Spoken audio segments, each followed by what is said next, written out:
시편 15편입니다.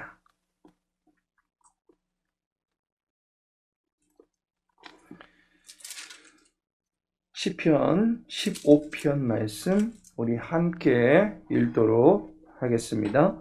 여호와여, 주의 장막에 머무를 자 누구오며 주의 성산에 사는 자 누구오니까?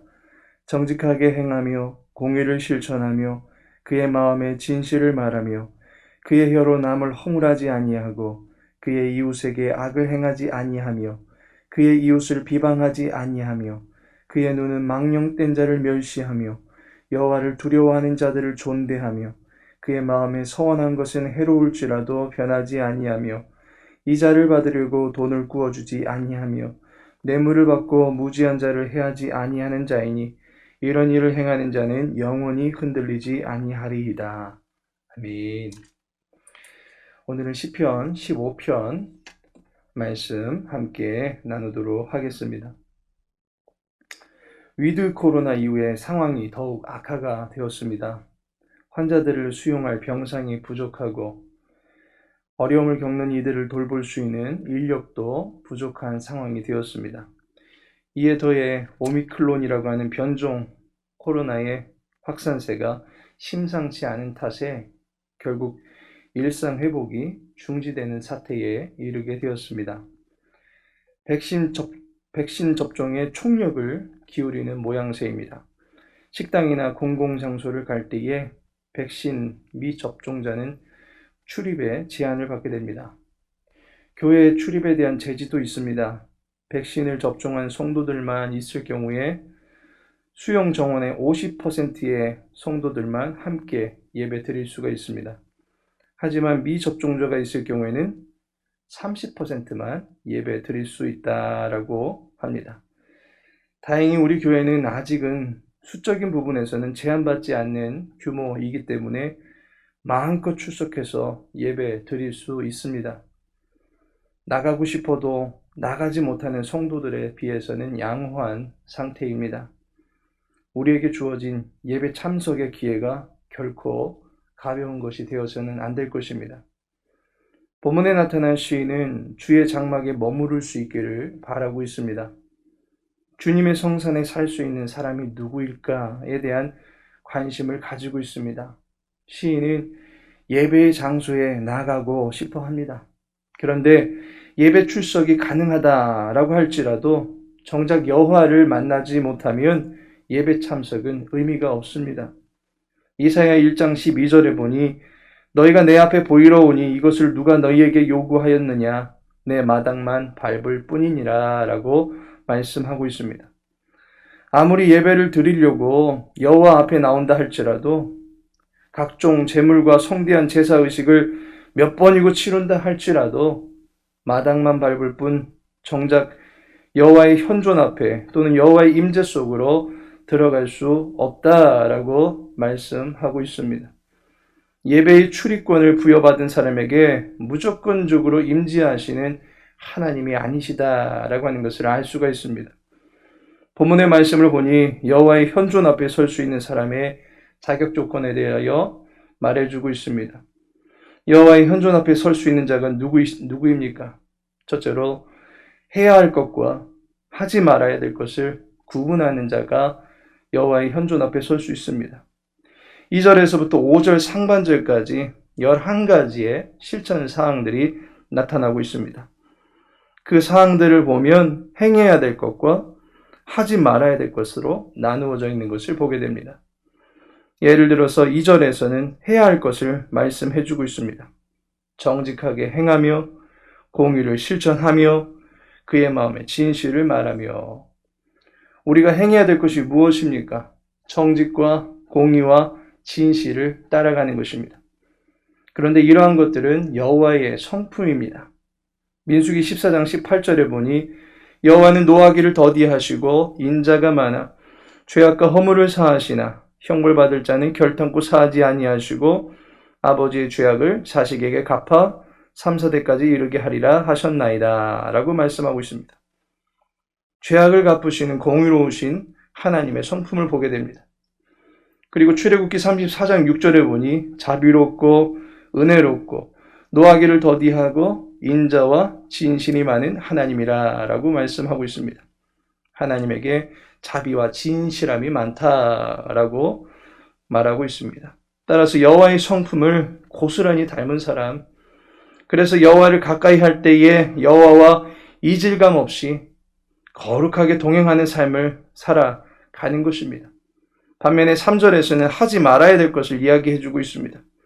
하나님 앞에서 우리에게 주어진 삶을 마음껏 살아갈 수 있는 자유가 있겠지만 정도를 따라 살아가야 하는 것을 알기에 하지 말아야 될 삶의 경계선이 있다라고 하는 것을 분명히 알아야 하는 것입니다.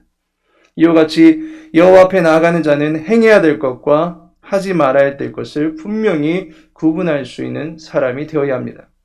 두 번째로 의의 도구로 준비된 자가 여호와의 현존 앞에 설 수가 있습니다.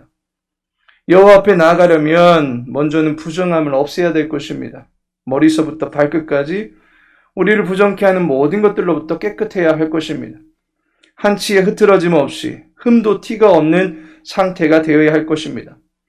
바울 사도는 이러한 우리의 자세를 가리켜서 거룩한 산 제물이 되라라고 말씀하고 있습니다. 여호와께 드리는 우리의 심신의 상태가 흠과 티가 있어서 무음하지 않은 제물이 될 경우에는 하나님께서 받으실 수 없는 제물이 될 수밖에 없습니다. 우리는 자신의 모든 것이 성결할 수 있도록 자신을 잘 살펴야 될 필요성이 있습니다. 2절 하반절에 보니 그의 마음에 진실을 말하며 라고 말씀합니다. 우리의 보이지 아니하는 마음까지도 살피시는 여호와 하나님 앞에 마음이 진실의 터전으로 잘 닦여져 있어야 할 것입니다. 마음에 쌓은 것을 입으로 내고 행실로 나타낼 수밖에 없기 때문에 우리의 근본적인 인격이 하나님 앞에서 진실되게 설 수 있도록 해야 할 것입니다. 3절 상반절에 보니 그의 혀로 남을 허물하지 아니하고 라고 말씀합니다. 우리의 입술에 부정함을 담지 말아야 될 것입니다. 혀로 하나님을 찬미하는 말들을 내다가 또 다른 한편으로는 형제를 비방하는 것은 마치 한 우물에서 쓴물과 단물을 내는 듯한 아이러니한 상황만 만들어낼 뿐입니다. 단물을 내는 우물인지 쓴물을 내는 우물인지 정체가 모호한 상태가 되어버린다면 결국 아무도 찾지 않는 우물이 되어지고 덮어버릴 수밖에 없는 것입니다. 4절에는 그의 눈은 망령된 자를 멸시하며 라고 말씀하고 있습니다. 우리의 눈이 정욕에 180도 돌아가지 아니하고 망령된 것들을 혐오할 수 있을 정도의 성결함을 유지할 수 있어야 하는 것입니다. 이와 같이 마음, 혀, 눈과 같이 우리의 인격을 대변할 수 있는 모든 요소들이 결코 흐트러짐 없는 상태가 되어질 때 여호와 하나님께 나아갈 수 있다라고 말하고 있습니다. 마지막으로 영원히 회개하는 자가 하나님의 현존 앞에 설 수 있습니다. 우리는 앞서 살펴본 해야 할 것과 하지 말아야 될 것을 구분해야 된다. 그리고 의의 도구로 준비되어져야 된다라고 하는 것을 보면서 그러면 여호와 앞에 나아갈 수 있겠구나 라고 하는 가능성과 그 비결을 발견한 것 같습니다. 그런데 그것이 정말 확실한 방법입니까? 만일 그것이 방법이라면 이것은 고양이 목에 방울 달기와 같은 불가능한 비결이 될 뿐입니다. 우리는 행해야 될 것과 하지 말아야 될 것을 제대로 분별하기 어렵습니다. 설령 분별한다 할지라도 이것을 행하거나 행하지 않을 수 있는 결단과 단호함이 부족할 때가 더욱 많습니다. 기도해야 되는 것을 알면서도 마음에는 원이지만 육체가 약하여 골아 떨어지는 제자들과 같은 모습을 보일 때가 있습니다. 말씀을 가까이 해야 되는 것을 알면서도 머리로는 알지만 몸이 따라주지 않고 시간을 핑계로 바쁘다는 핑계로 또한 내일부터라는 핑계로 말씀을 가까이 하는 일을 등한시할 때도 많이 있습니다. 분명히 행해야 되고 또한 하지 말아야 되는 기준을 갖고 있음에도 불구하고 그것을 우리의 삶에 고스란히 옮기지 못하는 경우들이 많이 있습니다. 자신을 거룩한 산 제물로 드릴 수 있도록 준비하는 것도 마찬가지 아니겠습니까? 우리의 마음은 품지 말아야 될 것을 곧잘 품고 그것을 음미하게 됩니다. 우리의 혀로는 비방과 욕설을 금세 만들어냅니다. 우리의 눈은 원초적이고 관능적인 것에 끌리고 화려하고 폼나는 것들에 탐심을 품게 되곤 합니다. 결국 여호와의 성산에 사는 자의 삶의 법칙을 알고는 있지만 우리에게는 그 모든 것들이 그림의 떡이 될 가능성이 다분합니다. 영원 불변의 법칙 앞에 결국 우리는 좌절하게 되고 그 장막에 머무르는 사람은 좋겠다라고 하는 부러움만 갖고 있을 뿐 내가 그런 사람이 되어야지라고 하는 도전의식 내지 수고조차도 일찌감치 포기해버릴 수밖에 없는 경우가 많습니다. 그러나 시편 15편의 시작이 무엇으로 시작하고 있는지 우리는 잊지 말아야 될 것입니다. 여호와여 라고 시작합니다. 여호와를 부르는 사람입니다. 여호와께 묻고 있는 사람입니다. 여호와의 현존 속으로 가고 싶은 바람을 갖고 있는 사람이 질문하고 있는 것입니다. 이 질문을 하였다면 그래서 그에 대한 답이 주어지고 그 답을 쫓아가는 사람에게 5절 하반절에 있는 말씀과 같이 축복이 주어지는 것이 분명하다는 것을 알게 되었다면 이제 무엇을 해야만 하는 것입니까? 우리는 또다시 여호와를 불러야만 하는 것입니다. 여호와여, 나도 그렇게 되고 싶습니다. 여호와여, 나도 주의 장막에 머무르고 싶습니다. 주의 성산에 오르고 싶습니다. 그런데 쉽지 않습니다. 아니, 도무지 되어지질 않습니다. 여호와여, 주의 이름을 부르며 주께서 펼쳐주신 거룩한 공간으로 들어가기를 원하오니 이 종을 불쌍히 여겨 주옵소서라는 회개의 기도를 드려야만 하는 것입니다. 주님의 도우심을 구하는 기도를 계속해서 드려야만 하는 것입니다. 주의 이름을 부르는 모든 자에게 구원은 임하게 되어 있습니다. 그 이름의 능력을 의지하는 자에게 여호와께서는 구원을 이루어 주십니다. 말씀의 높은 장벽 앞에서 주저앉아 울지 말고 구하고 찾고 두드릴 때에 나를 업고 날아오르는 성령 하나님의 은혜의 날개를 얻게 될 것입니다. 하나님께서 사랑하시는 성도 여러분, 오늘날 교회에 들어오는 것 그다지 어려운 일은 아닙니다. 그러나 교회 출입만이 전부가 아닙니다.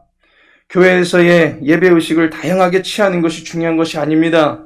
주님을 만나야 합니다. 주님을 만나겠다라고 하는 간절한 기대감과 갈급함이 예배자에게는 필요한 것입니다. 예배 현장 속에 있는 것이 중요한 것이 아니라 그 현장을 마련해 주신 주인을 만나는 것이 중요한 것입니다. 하나님을 예배하기 원하십니까? 주의 장막에 들어가 그 장막의 안주인을 만나기를 원하십니까? 간절한 기대감을 가지고 여호와를 찾으시기 바랍니다. 나를 간절히 찾는 자가 만날 것이다 라고 약속해 주셨습니다. 여호와를 찾고 만남으로 인해서 주님께서 마련해 주신 거룩한 공간 속에서 거룩한 교제를 나눌 수 있는 사람, 그가 복된 사람입니다. 나의 노력으로, 나의 수고로, 나의 열정으로, 나의 행위로 도저히 다다를 수 없는 의의 기준 앞에 절망할 것이 아니라 오늘 본문에 나타난 시인처럼 여호와여, 여호와여 그 이름을 부르며 주의 장막으로 나아가고 싶은 우리의 마음을 하나님께 고백하시기 바랍니다. 우리에게 있는 의로움의 조건이 아니라 여호와께서 주실 의로움의 도포로 우리를 감싸주시고 우리를 주님께서 만나 주실 것입니다. 내 육체의 한계를 인정하고 주님 앞으로 나아가는 겸손함이 있기를 소망합니다. 내 죄의 더러움, 내 수고의 연약함을 인정하고 여호와여 그 이름을 부르며 나아가는 저와 여러분의 발걸음을 주의 장막으로 이끌어 주실 주님을 찬양합니다. 주님만을 의지합니다. 복된 성일입니다. 예배 현장 속에서 우리를 정결케 하시고 의의 자리로 이끌어 주시는 하나님께서 오늘 저와 여러분을 만나 주시는 은혜의 감격을 누릴 수 있게 되기를 예수님의 이름으로 축복합니다. 다 같이 주기도문 하시고 자유롭게 기도하시고 돌아가시기 바랍니다. 하늘에 계신 우리 아버지여, 이름이 거룩히 여김을 받으시오며 나라에 임하오시며 뜻이 하늘에서 이룬 것 같이 땅에서도 이루어지이다. 오늘날 우리에게 일용할 양식을 주옵시고 우리가 우리에게 죄 지은 자를 사하여 준 것 같이 우리 죄를 사하여 주옵시고 우리를 시험에 들게 하지 마옵시고 다만 악에서 구하옵소서. 대개 나라와 권세와 영광이 아버지께 영원히 싸움나이다. 아멘.